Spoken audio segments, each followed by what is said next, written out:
और खबरों का रुख करेंगे सुपर फास्ट अंदाज में। उत्तर प्रदेश के मुजफ्फरनगर के जीआईसी मैदान में आज किसान महापंचायत हुई। देश भर से सैकड़ों किसानों का सैलाब इसमें हिस्सा लेने पहुंचा। इस महापंचायत में यूपी के अलावा पंजाब, हरियाणा, महाराष्ट्र, कर्नाटक समेत 15 राज्यों से किसान जुटे हैं। महापंचायत को देखते हुए मुजफ्फरनगर में सुरक्षा के कड़े इंतजाम हैं। राकेश टिकैत ने मुजफ्फरपुर में कहा, मिशन यूपी नहीं देश बचाना है। किसानों की खेती बिकने की कगार पर है। हमारी जमीन गन्ने की बेल्ट है। उन्होंने कहा कि हम गन्ने का 450 रुपए भाव देंगे। उधर कांग्रेस महासचिव प्रियंका गांधी वाड्रा ने कृषि कानूनों का विरोध कर रहे किसानों के समर्थन में ट्वीट किया। प्रियंका गांधी ने केंद्र सरकार पर तंज कसते हुए कहा कि किसानों की हुंकार के सामने किसी की सत्ता का अहंकार नहीं चलता।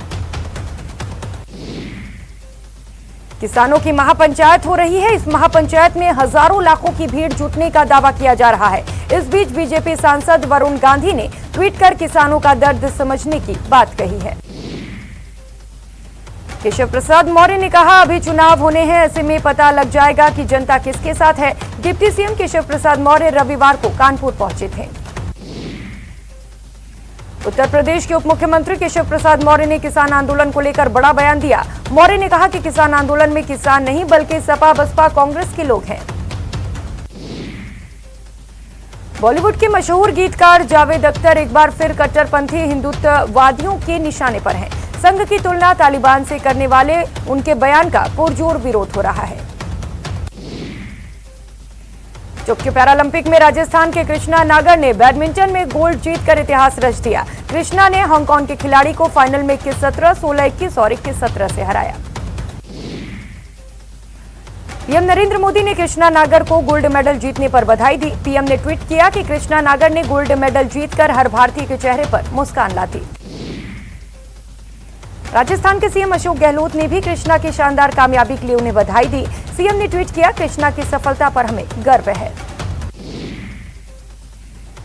केंद्रीय गृह मंत्री अमित शाह ने भी कृष्णा की जीत पर उन्हें बधाई दी। अमित शाह ने ट्वीट कर कृष्णा की इस कामयाबी पर खुशी जाहिर की। इससे पहले टोक्यो पैरालंपिक्स में भारत को एक और सिल्वर मेडल मिला था। नोएडा के डीएम सुहास यथिराज को खिताबी मुकाबले में फ्रांस के खिलाड़ी से हार का सामना करना पड़ा। प्रधानमंत्री नरेंद्र मोदी ने सुहास यथिराज से फोन पर बात की और उन्हें उनके सफलता के लिए बहुत बहुत बधाई दी। प्रधानमंत्री नरेंद्र मोदी दुनिया के सबसे लोकप्रिय नेता बन गए हैं। द मॉर्निंग कंसल्ट के सर्वे में ये बात सामने आई है। सर्वे के मुताबिक प्रधानमंत्री नरेंद्र मोदी ने अप्रूवल रेटिंग में अमेरिका के राष्ट्रपति जो बाइडेन और ब्रिटिश के प्रधानमंत्री बोरिस जॉनसन को पीछे छोड़ दिया। आज देश भर में शिक्षक दिवस मनाया जा रहा है। राष्ट्रपति रामनाथ कोविंद आज एक वर्चुअल कार्यक्रम में 44 शिक्षकों को पुरस्कृत किया और कहा कि महामारी के बावजूद बेहतरीन काम जारी रखा। टोंक जिले के राजकीय उच्च माध्यमिक विद्यालय दूनी में ग्राम पंचायत और स्थानीय विद्यालय की ओर से शिक्षक दिवस के मौके पर कार्यक्रम हुआ। कार्यक्रम में मुख्य अतिथि गणेश राम जाट, प्रधान पंचायत समिति देवली मौजूद रहे। पंजाब सरकार में मंत्री त्रिपत रजिंदर और सिंह बाजवा और सुखविंदर सिंह रंधावा ने अमरिंदर सिंह से मिलने के लिए समय मांगा है। दोनों ने बटाला को नया जिला बनाने की मांग करते हुए उन्हें पत्र लिखा है। परिवहन मंत्री प्रताप सिंह खाचरियावास के निवास पर आज बड़ी संख्या में फुटपाथ व्यवसायियों ने कांग्रेस की सदस्यता ग्रहण की। पार्टी नेताओं की मौजूदगी में मंत्री खाचरियावास ने इन्हें पार्टी की सदस्यता दिलवाई। इस अवसर पर खाचरियावास ने कहा कि सरकार फुटपाथ व्यवसायों की समस्याओं को दूर करने के लिए हर प्रयास कर रही है। उन्होंने कहा कि गहलोत सरकार जन कल्याण के लिए समर्पित है। सांभर और किशनगढ़ रेनवाल की पंचायत समिति में कांग्रेस ने भाजपा को चारों खाने चित्त किया, जिसके बाद कांग्रेस में जश्न का माहौल है, जिसकी खुशी कांग्रेस नेता विद्याधर सिंह फुलेरा के चेहरे पर साफ देखने को मिली। अलवर जिले के मालाखेड़ा क्षेत्र में दौरे पर आए श्रम मंत्री टीकाराम जूली ने देश में शासन कर रही भाजपा की केंद्र सरकार पर जमकर हमला बोला।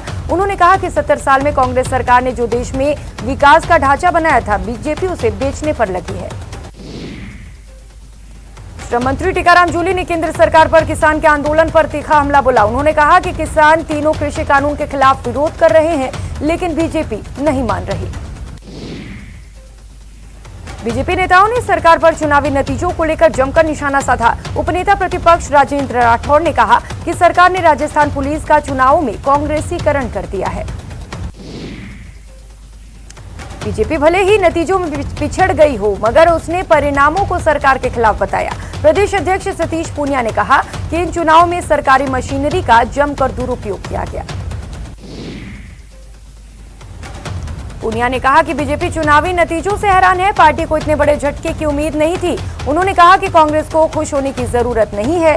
बीजेपी और निर्दलीयों को मिलाकर बहुमत कांग्रेस के खिलाफ है।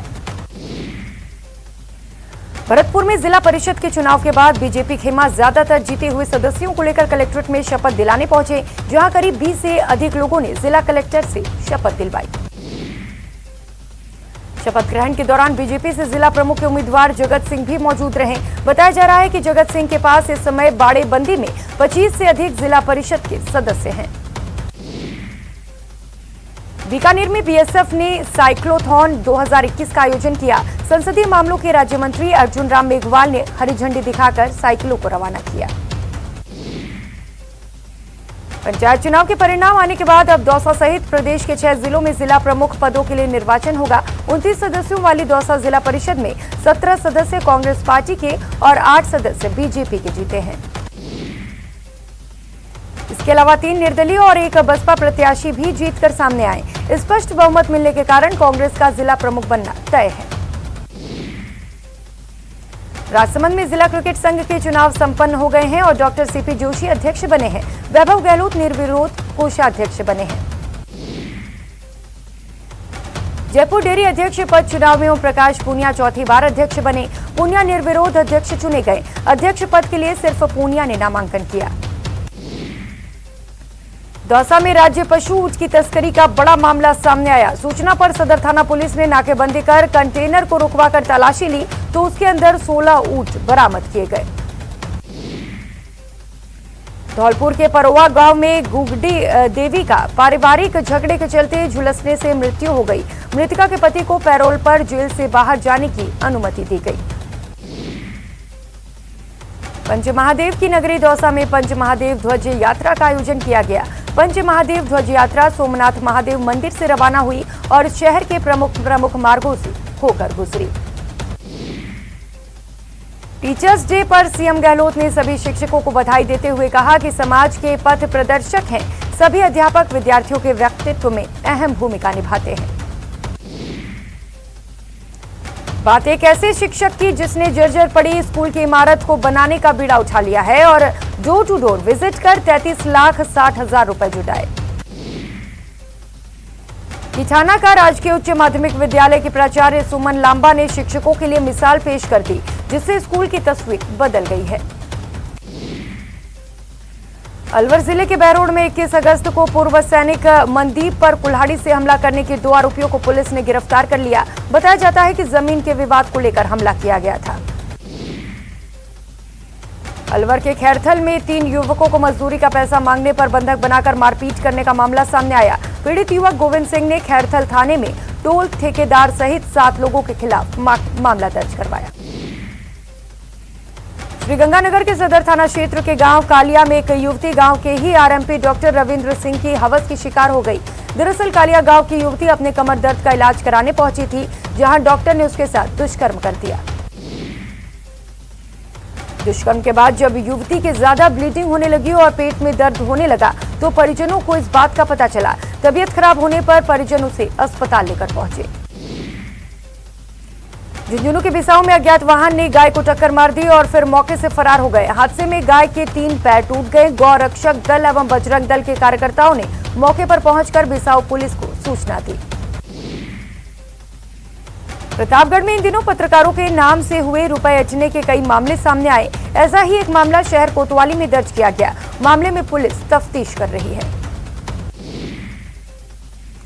बीकानेर के कोतवाली थाना क्षेत्र में आज मामले बात को लेकर 2 दुकानदारों में मारपीट हो गई। इस मारपीट में एक युवक के सिर पर चोट लगी, वहीं एक के पांव में चोट आई है। कोटा में धारदार हथियार से एक युवक की नृशंस हत्या करने के दोषी को कोर्ट ने आजीवन कारावास की सजा सुनाई।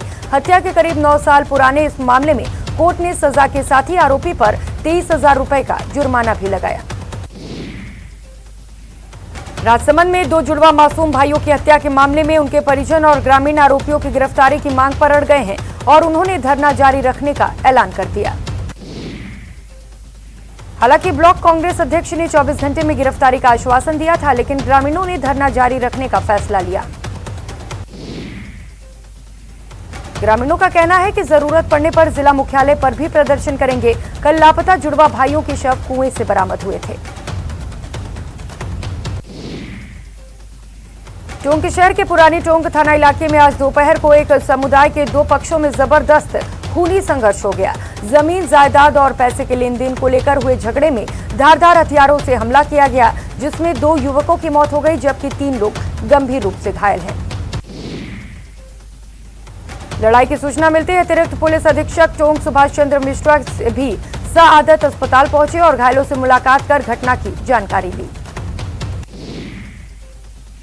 अलवर शहर के अरावली विहार थाना पुलिस ने एक कोचिंग से एसी और पंखा चोरी करने के मामले में एक व्यक्ति को गिरफ्तार किया है। पुलिस ने इसके कब्जे से चोरी किया एसी और पंखा भी बरामद किया। श्रीगंगानगर के लोहारा गांव के पास 2 बाइक के आमने सामने भीषण टक्कर हो गई। हादसे में 2 लोगों की मौत हो गई जबकि एक शख्स गंभीर रूप से घायल है। भरतपुर के बयाना में एक बाइक सवार सड़क किनारे पड़े पत्थरों से टकराकर गंभीर रूप से घायल हो गया। गंभीर रूप से घायल युवक को इलाज के लिए जयपुर के एसएमएस अस्पताल रेफर किया गया।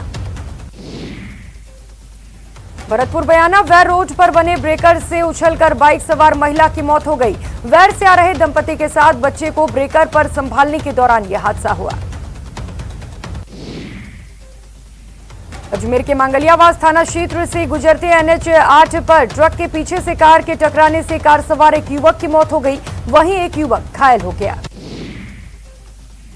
भरतपुर के रूपबास में एक ट्रैक्टर ट्रॉली और इको वैन में भिड़ंत हो गई, जिससे इको वैन में सवार 3 लोग गंभीर रूप से घायल हो गए। लोगों ने रूपबास थाना पुलिस को सूचना दी। पुलिस मौके पर पहुंची और आग को बुझाने का प्रयास किया, लेकिन इको वैन में रखी गैस किट की वजह से आग के साथ धमाकों की आवाज थमने का नाम नहीं ले रही थी।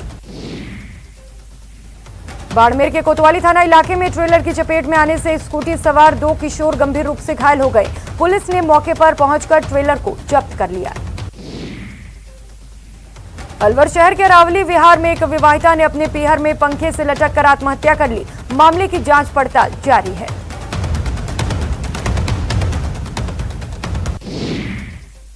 इस बुलेटिन में इतना ही। आप बने रहिए हमारे साथ। नमस्कार।